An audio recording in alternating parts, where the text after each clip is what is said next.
Hey guys, welcome to the Behind the Seams podcast. I'm Nunzio Signori, and today we've got Mike McFerran.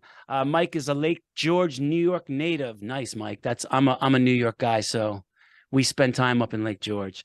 He earned his master's in business administration with a concentration in sport management at Lynn University in 2016, and his bachelor's in mass communications at the College of Brockport in 2015. Mike joined the Wake Forest baseball program in 2021 as the pitching lab coordinator and director of player development. His role is to interpret and define the development direction of throwing athletes in collaboration with coaching and support staff while using data and technology to maximize performance and minimize the risk of injury. Prior to Wake Forest, Mike served as the associate head coach, pitching coach, and recruiting coordinator at Skidmore College from 2017 to 2020. And today we'd like to welcome to the show Wake Forest Director of Player Development and Pitching Lab Coordinator, Mike McFerran. Mike, thanks for being on the show, brother. It's awesome to be on, man. Thanks for having me. I've been a huge fan of your podcast for a while, so happy to do it. And I love that you have good sound quality on your got going on. Well, it's about the AirPods. It's what, audio quality going, right? Yeah, I'm psyched. I'm psyched to come down next week to the Bridge seminar. There's a lot of my old friends are there, speaking. As a matter of fact, I was just looking at the speaking presentation again. I think in the last 3 months, I think I've had 5 of those guys on my podcast. Seems to be the same group of people, which we're excited about. It means it's very cool. Apparently chosen the right circle, of people. It'll be a lot of fun, man. We're pumped you're coming down to do it, and can't wait to learn from you. And I haven't seen Sean McGrath and Robin Lynn for a while, so it's going to be nice to see those guys. Tell us a little bit about your journey and how you got to where you are right now, and what got you interested in player development. Sure. So humble beginnings for me. Grew up in Albany, New York. Came from a loving family who told me I could be basically whatever I desired most to be, and I fell in love with the game as a little kid, and specifically with pitching. And I was an extremely competitive kid. I took every game very seriously, and I wanted to win every time I took the mound. I was just very good at pitching, and through high school, I could play the chess game and knew how to execute and win. And then I got to the college level, and I saw that I needed to get better if I wanted to pitch past that point. So I looked to my coaches for answers and found pretty quickly that they weren't capable of providing them, or provided them falsely. I transferred a couple times looking for those answers, and it's just disappointed by what was clearly unavailable for a kid who was hungry to be really good and felt fully capable of doing so. So I was angry. And I tried to figure it all out myself, which of course didn't work and didn't go very well. So I finished my college career having never really pitched well. And I got away from what made me successful when I was younger, which was my mindset and my competitive edge to chase being what I thought would make me physically enough. So but towards the end of my college career, I found some of the right people with the right answers. And when I was asked to coach for the first time, I was shocked at how easily I found it was to communicate to the guys I was coaching all of the ideas that I tried to teach myself during my career. It was far more rewarding to see a team of kids succeed with that information than it was to try and do so for myself. And I found my purpose in that. So, I never wanted another person or team who was hungry to become what they felt capable of being, let not getting the right information be the reason that they didn't succeed. So I remember listening to Michael Jordan talk one time, and he said, I just realized that I was a much better player than a coach, because I think he expected everyone to be as naturally gifted as he was. So maybe at some points you can be a little bit more insensitive to how to get the best out of your guys. And he he's a pretty evolved guy. So he sensed that. And it's kind of like the opposite of what you're saying. You took what was difficult for you and you understood was lacking for you and made you actually a really good coach. So kudos to that for taking that and running with it. Yeah, thank you. It became the purpose for why I was so frustrated, and that feeds me still to this day with anyone who wants to get better. And so, I remember that kid, and I don't want another kid to feel that way. If we could take that to winning and being, an awesome program with, whatever group we're with. And I think that's really the point. So for the listeners out there, I had a guest that had an emergency yesterday, and I had Mike on my list of people. So I just said, you know what? It's Friday night. I'm going to give him a call and see if he can do this. And he was gracious enough to just jump up and say, yes. I don't just like talk to guys, I kind of like to do my homework on them a little bit. So then I hung up the phone and I was like, I just told him I'd send him some questions. And I'm like, let me just research this guy a little bit. I read some interviews that you've done and great stuff. There's one or two of these things we're going to talk about today are statements that I heard that struck me as something I'd like to hear you expand upon a little bit more. The first one is you said science is now to a level where the benefit of intaking an abundance of data from different angles is too great not to invest in.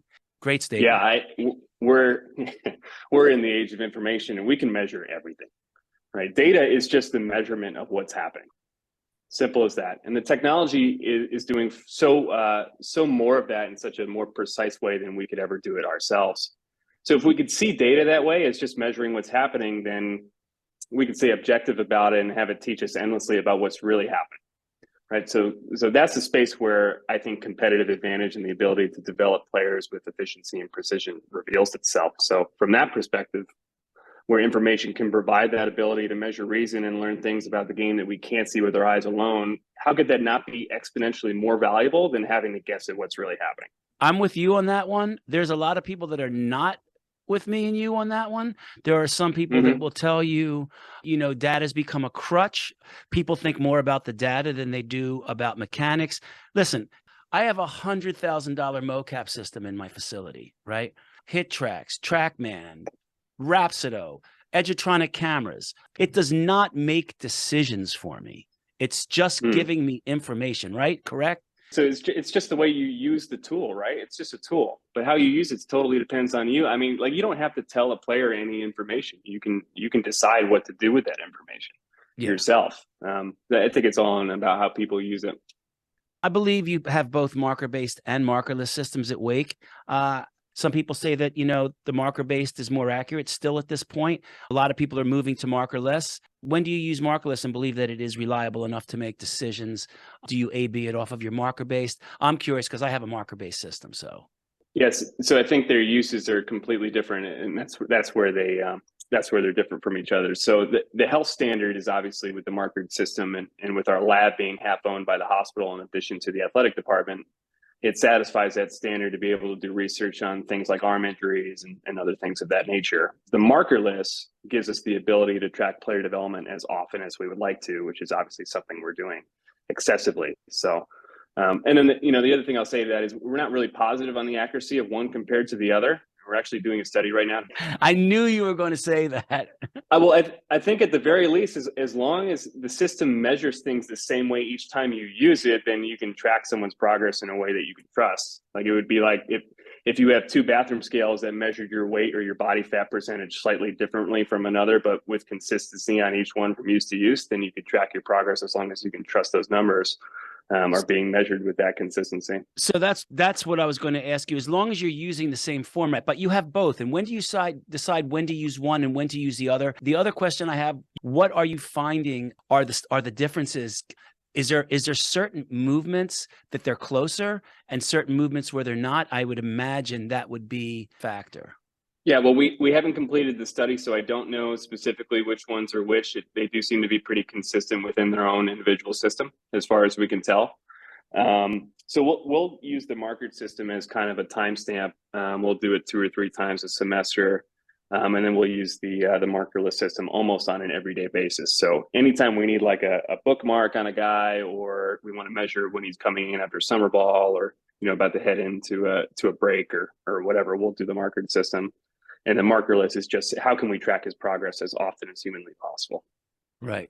It is. I mean, I will say that it is much more convenient to just jump up and do a mocap really quick. Oh, once you experienced it too, there's no going back to the markers, right? Right. And especially when you want quick answers, and it's more versatile that way too. You can do it where we don't have biomechanics on the field yet, but let's say that we're having a scrimmage and we want to see what it's like with adrenaline. We'll have him throw those last 5 pitches of his warm-up in the lab, and then head out to complete his scrimmage innings. So there's a lot of uses with it. You can get you can be impromptu, and you can do it without so much preparation. I mean, I do have to tell you that we're doing mocaps all the time in here, and first it took a while to get comfortable putting the markers on, and then it's been a couple years now that we've had it.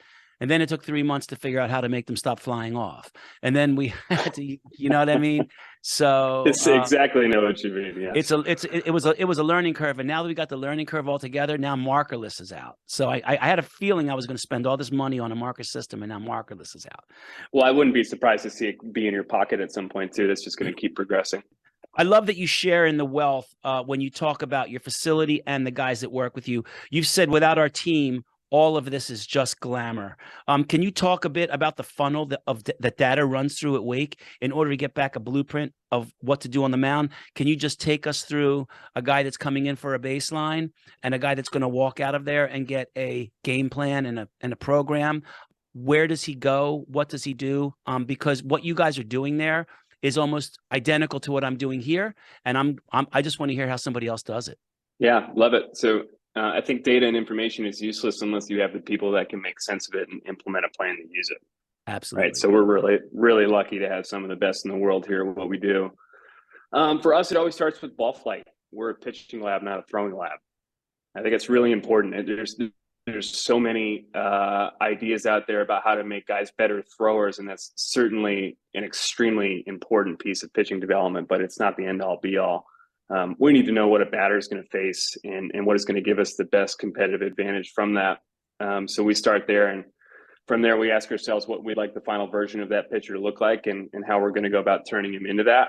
And how he moves is how he creates his ball flight. Excuse me for 1 minute. You said we're going to look at that pitcher and we're going to decide what we want that pitcher to look like.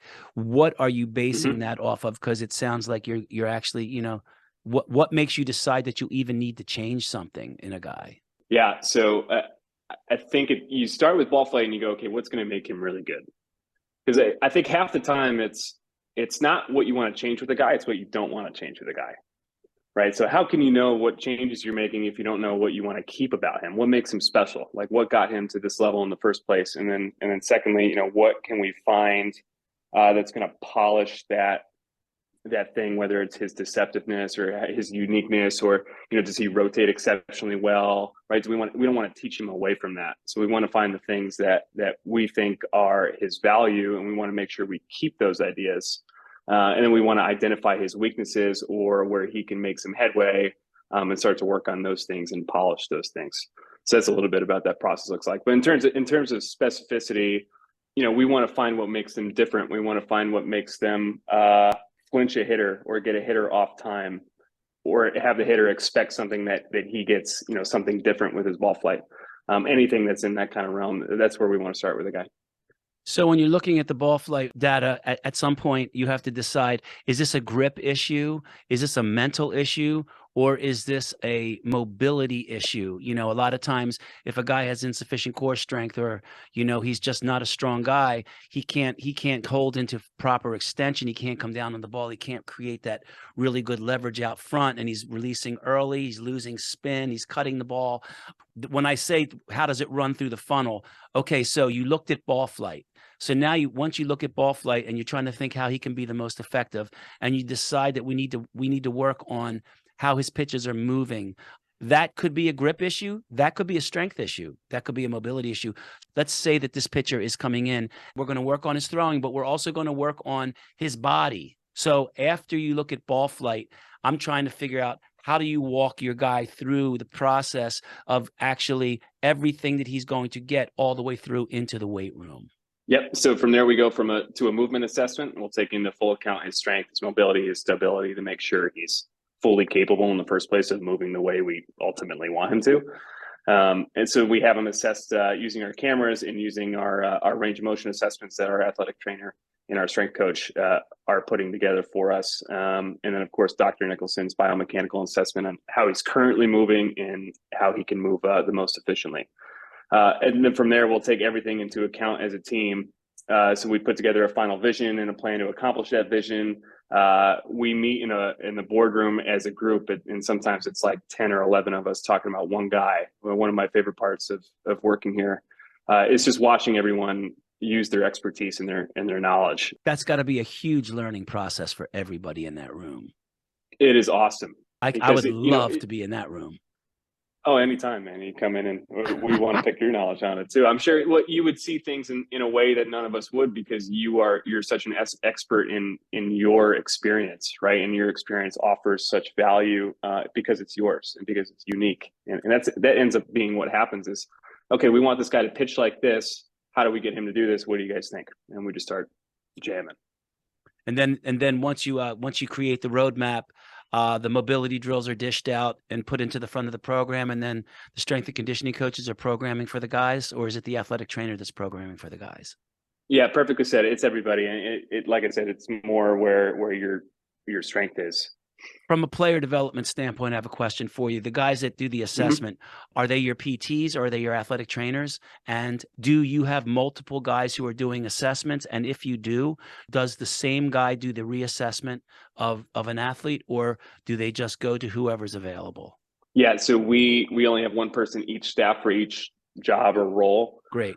So it's our athletic trainer, our strength coach, our biomechanist, myself. We also have a couple of we have a couple of research people that work at the hospital who are all a part of this team, in addition to, of course, our pitching coach and myself. So we're the same ones who are reassessing each guy as they go on throughout their process. That's great. There are a lot of Major League Baseball teams, they have a lot of guys and they have a lot of people running through that machine. And a lot of times they have a lot of PTs and a lot of athletic trainers who are there. And you would be surprised. Most of the time, a guy will do an assessment for a reassessment against somebody else.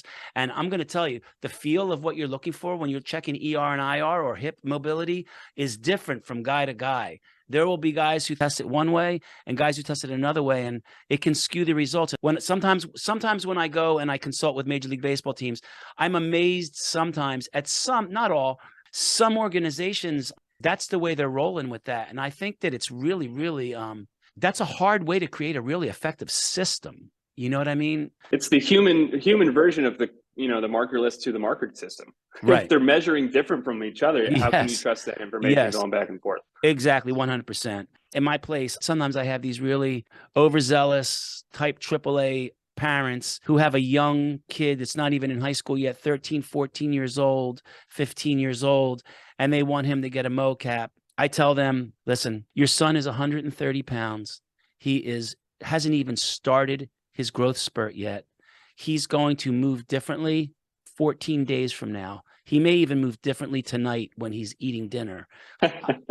I could take your money and do this mocap, but your son just needs to get strong. We need to figure out what's tight. We need to figure out what's weak. We need to just get him to be more athletic. But there's guys that will just do mocaps. And I think the tech is usually, and rightfully so, geared more towards the more mature athlete. But can you talk a bit about some of the ways that you're using technology? Because I heard you talk about this too, to help with the long-term athletic development of younger high school players. When I heard you talking about that, I was like, you know what? I need to pick his brain a little bit about that, because that is a way you can use mocap with young guys. I'm not really worried about what a 13-year-old scap load is, to be quite honest with you. Talk a bit about what you guys are using with mocap with young kids. This is such a good question, because I don't think most people understand that there's a difference in the first place, to your point. There's purpose behind, keeping this stuff to the more elite athlete. Like, those athletes are just simply more capable of producing what you want. Right. I always say that the three things that make magic happen fast are: one, if they're physically capable of producing the necessary force and decelerating it safely, consistently. So mobility and stability included in that. Two, are they intelligent enough or educated enough on the process to understand what they need to do? And three, do they have the neurological ability to perform those movements? And the answer to those are no, no, and no. Right. Most of the time, yes. If you get one of those with a 14 or 15-year-old, you're pretty lucky. Right? Yeah, you got a special kid.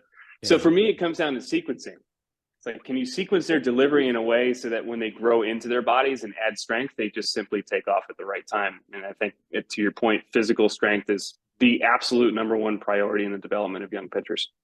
Do you think that, I'm going to play devil's advocate here. Okay, so the main thing you try to look at is sequencing, but a lack of mobility or tightness due to their bones growing faster than their muscles, or a lack of strength and stability will negatively affect sequencing. Do you find that for the most part, I would imagine when you're looking at the sequencing of a young kid, you're looking at all upper half. I think it's like lack of hip and shoulder separation, early trunk rotation, poor knee extension, angular velocity. I would imagine that's what you're looking at when you look at a young kid. So how do you work on sequencing before you actually can, figure it out strength wise?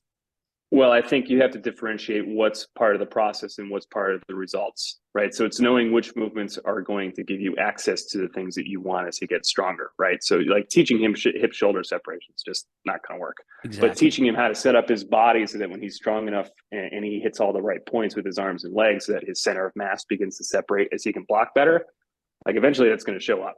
So if you know what you're looking at on video and you understand the job of each part of your body from an ideal standpoint, you can set him up to literally grow into that success at some point. Mike, you would be amazed in the private sector. Anyone who is in the private sector, you would be amazed at the fathers and mothers that come in here. They want their kid.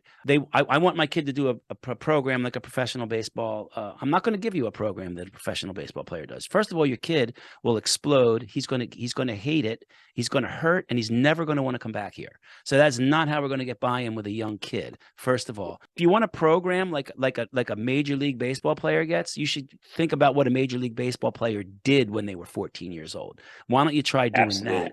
Like maybe go out and play instead of sitting on a computer your whole life. That might be something you might want to look into. And also pick up a knife and fork and eat some calories. That might be a really good way too. I actually coached at Skidmore College for 4 years in a small Division III school in upstate New York, and then the pandemic hit, and I started training guys during the pandemic, and that's where biomechanics kind of became my forte, or teaching people to move.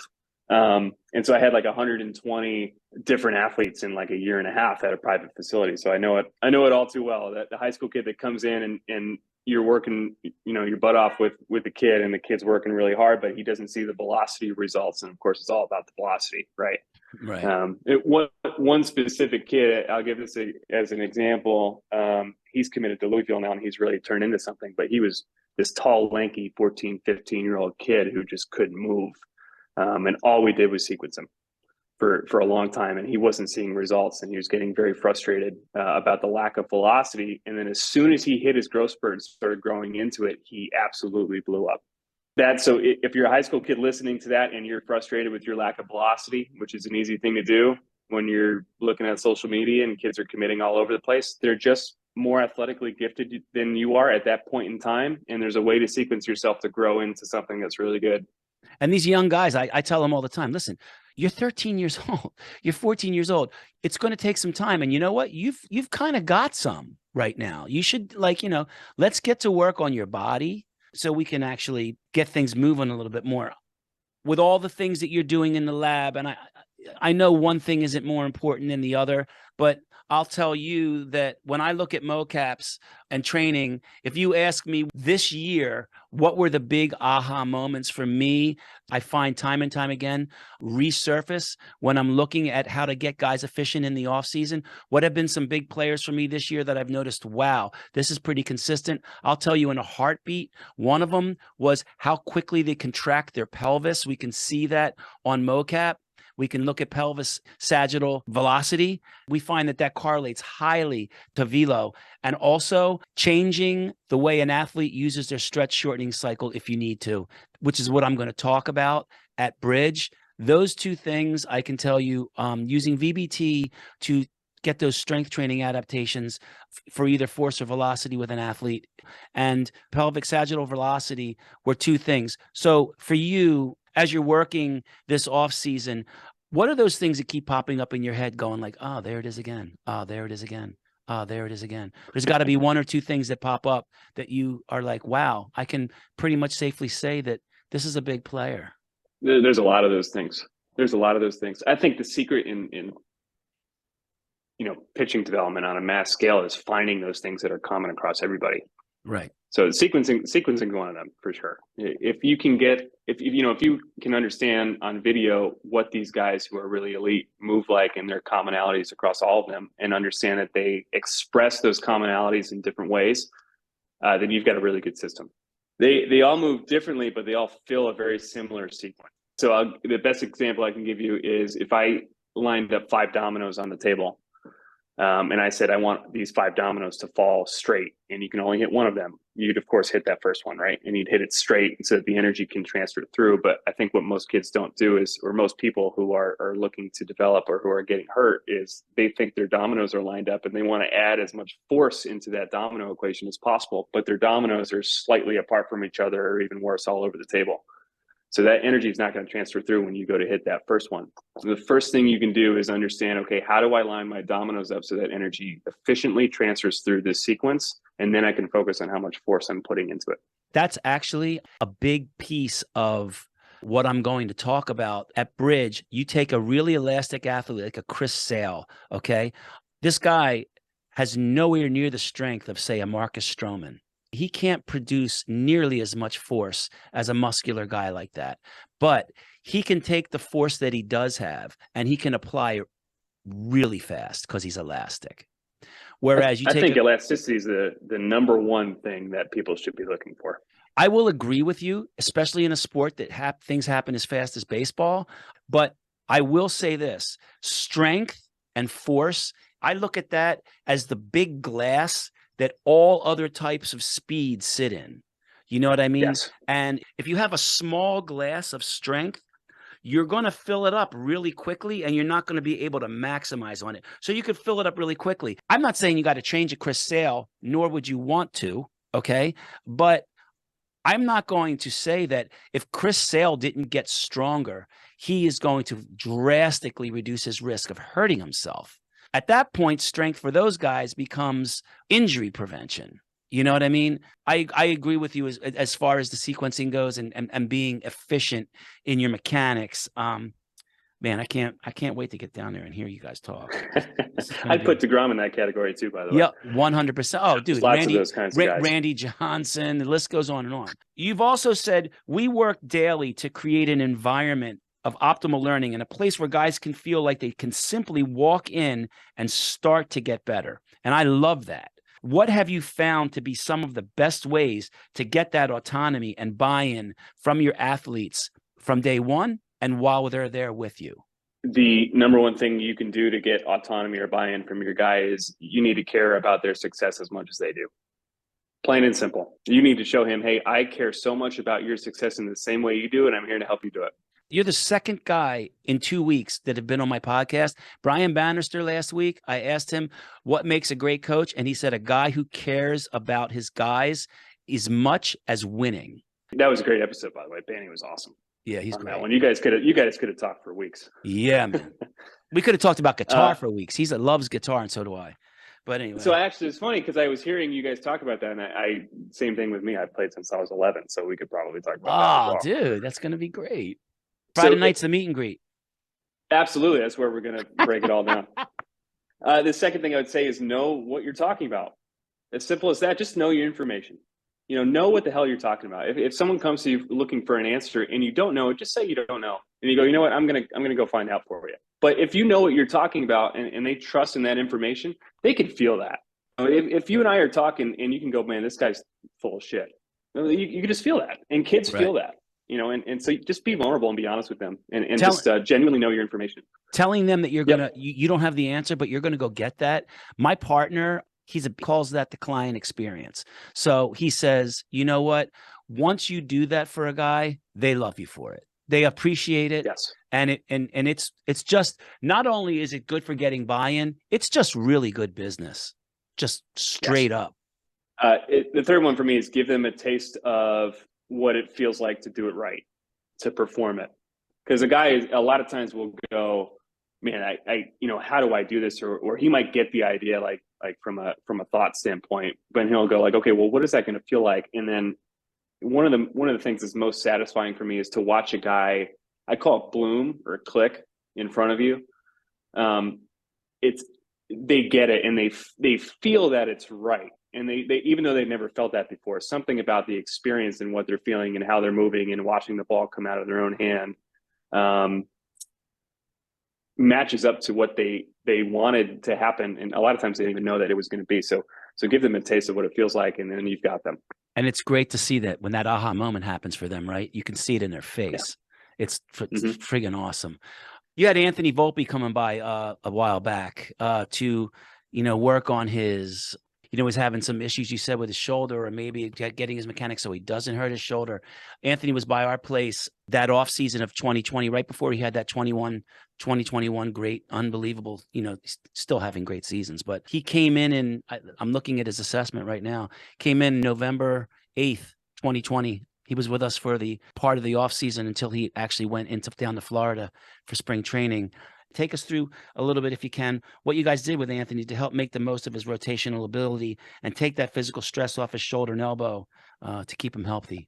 Yeah, the kid's awesome. He's got those three things I mentioned before, right? He's physically capable, he's intelligent enough, and he's educated enough, and he can put those things together. I mean, that's why magic. It's those kinds of guys that magic happens so quickly with. But there wasn't an overhaul to be made. He's such a great athlete. Great I athlete. think this is really important for the baseball community to understand is you don't always have to make changes. Sometimes just making them aware of what makes them really good is weaponizing an athlete with his own information. That's kind of what we did. We just educated on him on what makes him the athlete he is. And we only had him for a couple of days, but he just wanted to hang out and learn and grow. So we told him what makes him really good and how he can maximize that and how to make him consistent. And much like we did with pitchers, we started with ball flight. We wanted to find the center of the baseball and how to backspin it. We basically taught him what induced vertical break would look like from the shortstop position and how to find that. How many errors happen because you get around the ball a little bit and your first baseman has to make a pick that maybe he shouldn't have to. Right. So that was the first thing we wanted him to understand is if you can spin the ball the right way, you're going to make fewer errors just simply because the ball's reaching itself to first base. And then we helped him with his movements on how to maximize that. So we talked a lot about his layback. The way that we teach infielders is we want them to understand that the spine is the center of your rotation, and the closer the ball stays to that center of rotation, it'll accelerate from the cocking phase out to release. So if you can do that, number one, you're going to treat your body like a giant rotational rubber band, and your hand's going to be behind the ball at release. And then the second thing physically we did was just teach them direction, right? So because you're not standing in one place on the mound like you would when you're pitching, right? The ball's hit to your left, hit to your right, coming in. You have to be able to adjust that. And so we wanted to teach them, okay, how do you apply your direction and how do you apply your layback? And how do you be adjustable in reacting to where the ball is going and, shifting your weight and making a throw. And so we just focused on those two things. So that's interesting. Rotation and shifting your weight when making a throw. I'm looking at his mobility. The guy had completely clean assessment. Like I've never seen anything like it. He's just in really, really great shape. The one thing I will tell you is he had a bit of scapular depression and he had tight pec major and tight lats. So getting into that layback with tight internal rotators to not be able to get into layback and T-spine extension. His T-spine extension was a little bit compromised. Seems to me like it would result in not as optimal layback. Other than that, the guy was clean as a whistle and one of the hardest, most dedicated workers I ever saw the time that he was here. Last question. With the advent of biomechanics being more available to the consumer, there comes the risk of interpretation versus misinterpretation. How can we keep producing these machines that are becoming so user-friendly that it gets in the hands of guys that are misinterpreting the information? Do you feel like maybe this is a reason why data is getting such a bad name with some people? Maybe. I go back to data is just a measurement of what's happening. It's our opinion on top of that makes it whatever you want to think about it. And our interpretation of it. Right. But the tech and the data can't measure everything unless it knows what to measure. Right. Right. So as much as it can teach us, we need to teach it. I think we need to teach the technology to measure our hunches, our intuitive feelings, the things that baseball coaches have gotten right for so long. Like the quote unquote old school way of doing it is awesome, depending on what we're using it for. But can we measure those things? Let's see if we're right about those things. I want to apply objectivity to our subjectivity, right? So, and the second thing I'll say is I don't want people to be afraid of misinterpretation. Don't be scared to be wrong or to make mistakes. I think trial and error is the ultimate process. and then keep what works and polish on what doesn't work. And data and technology are tools meant to help you master your craft. It'll never replace us if we can make sure that it continues to serve us. I pride myself on being able to read mocaps pretty well, but I have a biomechanist on staff. And the bottom line is sometimes she'll tell me, yeah, but what about this? And I'll be like, oh, wow, okay. And I go home and I'm like psyched. It was an aha moment today for me. I actually, sometimes I get off a little bit on being wrong. I feel like, wow, I got schooled today on something. This is gonna, I got a little smarter today. Yeah, you can't pretend to be right about everything and know everything possible. But at the That's same for time, sure. you know what? Like we're successful in each of our realms, no matter who you are, because of things that you're right about. So try to measure those things and also see how right you are about those things. What is it Awesome. that I feel is right about this, and how do I expand upon that, or how do I'm not very good at this. Like, can the data teach me what's really happening so I can learn it and I could do it objectively? That's where I think the value is. Before we leave, talk to us a bit about the Bridge Seminar at Wake Forest next week. When is it? Where is it? What can people expect? So yeah, really excited about it. It's our second annual one. We kind of threw it together last second, and it was a huge success. So I'm excited with some serious planning and some foresight is going to do to this year's event. And so it's this upcoming weekend. It's December 17th and 18th on campus at Wake Forest University. So we have a beautiful business center. It's in the Broyhill Auditorium on campus. An awesome auditorium for guys to have a stage to talk to the people in baseball who can really make a difference in player development. So I would say you can expect an excess of knowledge and information. Come ready to learn. We've assembled the best lineup of presenters possible so that we can give back to the game. Well, I can't wait to get there. So I'll see you. I'll be see you on a Friday. Mike, thanks I'm psyched, man. I can't wait. Thanks for being with us, brother. How can people reach you on social media? Yeah, thanks for having me, man. So I would say through the Wake Forest Twitter is probably the best way, or the Pitching Lab Twitter is probably the best way. So it's at Wake Pitching Lab. And then my personal one is at Mike McFerran _ on Twitter. And that's Mike McFerran with an A at the end, McFerran. I sent him an email last night, and by 11 o'clock, I looked at it and went, oh my God, I put an E there instead of an A. You guys can reach me on Twitter at Nunzio Signore, or my facility at RPP_baseball. The website is www.rocklandpeakperformance.com. If you want to get a little geeky, my book, Velocity-Based Training, How to Apply Science, Technology, and Data to Maximize Performance. You can get it on Amazon. It's published through Human Kinetics. We've had Mike McFerran on, and really great talk with this guy. I'm psyched to see him down at the Pitching Lab at Wake Forest next weekend. Mike, thanks for being on the show. This was a blast, man. Thanks for having me. I can't wait to see you next weekend. Absolutely. And for all you other guys, we'll see you on the next Behind the Seams podcast. Take it easy.